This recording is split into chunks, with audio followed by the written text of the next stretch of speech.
Hi there. Let's take a few minutes and finish up question 15.9 where we're going to construct and interpret the 95% confidence interval for the slope of this regression line. So on the AP exam, you can expect that you really won't have to verify the conditions, but it's important to recognize what those conditions are. So unlike in the Leaning Tower of Pisa question, we can assume that the values of the response variable, the calorie observations here, are independent of one another. I have no reason to think that these children are necessarily related in some way. I would assume they all have their own appetites, so there you go. So we need to believe that the average calorie intake to table time relationship is linear. So by that I mean the true relationship between x and y, the explanatory and response variables here, we need to believe that true relationship is linear. So continuing on then, the other two conditions, we need to have evidence that the standard deviation of y around the true line is the same for all values of x. So understand, as x rises, I wouldn't want the value of the response variable to become more variable. So I want that variability to be pretty consistent throughout the whole interval of x that I am observing and use to create the regression. So the residual plot, the residuals represent that variability of y around the regression line. So we can look at the residual plot to get some idea of whether or not this condition is satisfied. And if I want to believe that the standard deviation doesn't change, then I would hope to see a scattered residual plot. So in fact, that's what we see. Let's go make that residual plot. So here's the plot that I left off with on the previous video. If you go second stat plot into plot number 1, I still want a scatter plot. I still want to use list 1 because we're going to plot the residuals against the actual values of the explanatory variable in list 1. So we need to change list 2 to the stored residuals. So if you press second stat, here are the residuals in option 7.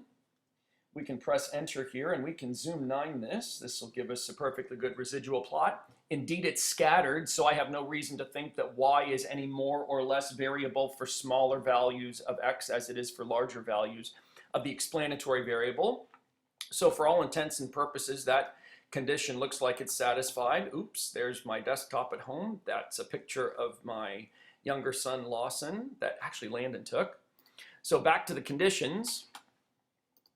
So for any x, the response y is normally distributed.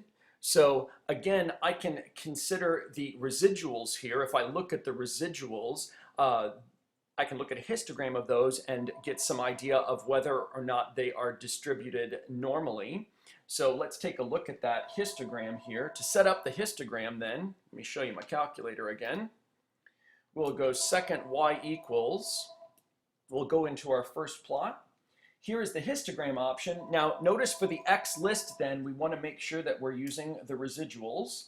So second list residual, there we go. We want to set up a good window then.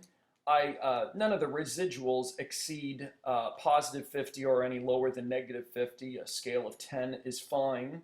So in terms of the y values, this histogram is not particularly tall, so a y maximum of 5 is perfectly reasonable. Here's my histogram. So although there's a gap in the middle, the histogram doesn't really trail off to one side or another. I don't really see any skewness here, so the truth is I have no reason to think that these are anything but normally distributed. It's reasonably symmetric. So we're good to go with that condition and actually to calculate the confidence interval. So I'm going to press the stat option, and under tests, we can let the calculator construct the interval for us. It's way at the bottom, linear regression t interval. So here you want to use list 1 and list 2 for your x and y list, and 95% confidence level is what we want. No need to enter anything here for a regression equation. We can calculate it. So while it's calculating, what's important is to be able to interpret it in context. So we've got the negative 4.86 and the negative 1.29. So interpreting that in context then, here's what I wrote. I am 95% confident that for each additional minute that a child sits at the lunch table, they will consume between 1.29 and 4.86 fewer calories on average. So the negative sign that we saw on the slope and in the confidence interval, that's represented by the word fewer. And notice here, we're interpreting a slope, so you should interpret the slope in context within this confidence interval interpretation, thinking about what x and y represent.